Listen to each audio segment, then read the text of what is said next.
কঠালপুখুৰী ষ্টেচনৰ অধীক্ষক মহোদয়ৰ লগতে সমূহ ৰাইজে অসমীয়া ফুলন গামোচাৰে সন্মোধন জনালে লাচিত এক্সপ্ৰেছৰ দুজন পাইলটক।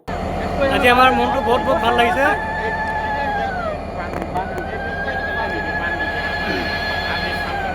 হাই, আসসালামু আলাইকুম, নমস্কাৰ। মই বি ব্লগাৰ। যোৱা 28 ফেব্ৰুৱাৰী তাৰিখে কঠালপুখুৰী ষ্টেচনত প্ৰথমবাৰৰ বাবে গুৱাহাটী অভিমুখী লাচিত এক্সপ্ৰেছ নামৰ ৰেলখন কঠালপুখুৰী ষ্টেচনত ষ্টপেজৰ বাবে সাংসদ প্ৰধান বৰুৱাৰ সহযোগত উপস্থিত প্ৰাক্তন জিলা পৰিষদৰ সদস্য গহীন বৰাৰ লগতে যমুনা বৈষ্ণৱ, পল্লৱ সোণা, গোপাল পণ্ডিত, ৰামস্বৰূপ শৰ্মা, ধন দত্তৰ লগতে দাঁতিকাষৰীয়া গণ্যমান্য ব্যক্তিসকল আৰু সমূহ ৰাইজে উপস্থিত থাকি লাচিত এক্সপ্ৰেছ নামৰ ৰেলখনক সম্ভাষণ জনায়।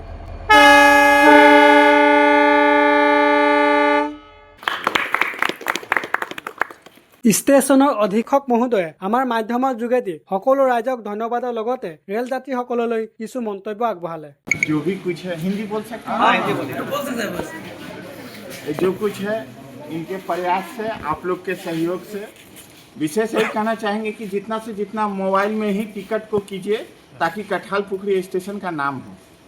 जी, PRS दिया नहीं है, जो सुविधा है उस सुविधा के अनुसार ही हम लोग को कार्यरत होना होगा। तो मोबाइल में काटने से क्या होगा कि वहाँ तो डिटेल जाता रहेगा, रेल में रंगिया हो, मालीगांव हो, गुवाहाटी, वहाँ डिटेल जाता रहेगा कितना अर्निंग्स हो रहा है। अर्निंग्स के बेस पे ही हम लोग को गाड़ी स्टॉपेज देगा।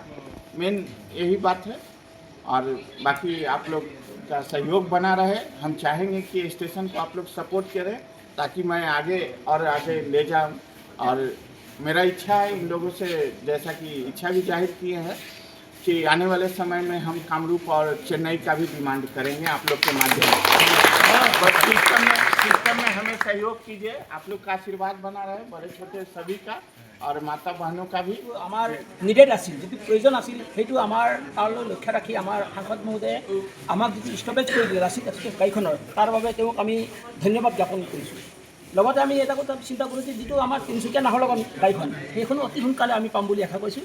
ইতিমধ্যে কাগজে পত্ৰে আহিছে, গতিকে এইটো খুব সোনকালে আমাক ষ্টপেজ দিব বুলি আমি আশা কৰিছোঁ। আৰু ৰেলৱে মন্ত্ৰালয়ক আৰু আমাৰ সাংসদ মহোদয়ক আমি আৰু এবাৰ অনুৰোধ কৰিব বিচাৰোঁ যে আমাক PRSৰ ব্যৱস্থাও নিশ্চয় কৰি দিয়ে। আব্দুল মহাজন, আমাৰ প্ৰজাত ধনদা, আমাৰ কালেবুং অজিত, এনেকৈ কৰি আমি ৰাতি এবাৰ 4টা বজালৈকে উঠি গৈছোঁ। আন্ধাৰত আমি উঠি পেলাই গৈছোঁ। GM আহিব বুলি ক'লে 4টা বজাত গৈ ৰৈ আছোঁ, দৰ্জা নুখুলে। 10টা বজাত ৰাতিপুৱা দৰ্জা খুলিছে। আমি 10টা বজাত লগ কৰি GM ছাৰক এপ্লিকেশ্যন দিয়া হৈছে। তো তেনেধৰণৰ বহুত ইয়াৰ পৰা বিশ্বনাথ চাৰিআলি, গহপুৰ এনেকৈ বহুত মানে গৈ থকা হৈছে।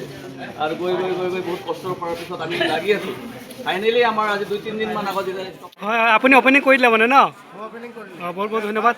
আৰু টিকেটক আপুনি যে টিকেটটো কাটিলে, ৰাইজক কি ক'ব বিচাৰিব? ৰাইজক এতিয়া ক'ব বিচাৰিম যে যিমান পাৰে আপোনালোকে, যিহেতু বহুত কম ভাড়াত, মই এতিয়া এই ট্ৰেইনৰ টিকেটটো মাত্ৰ 125 টকা।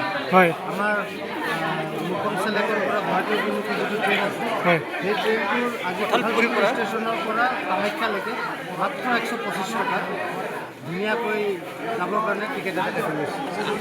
ধন্যবাদ। আপোনালোকে এই মাজনিশালৈকে সকলোৱে উৎসাহেৰে ষ্টেচনত আহিলে, সহযোগ কৰিলে, তাৰ বাবে আটাইকে ধন্যবাদ জ্ঞাপন কৰিছোঁ। আৰু লগতে আমি আমাৰ এই কাৰ্যসূচী ইমানতে সামৰণি মাৰিছোঁ। আশা ৰাখিছোঁ পৰৱৰ্তী সময়ত সকলোৱে যাতে তেনেধৰণৰ সহায় সহযোগিতা আগবঢ়াব।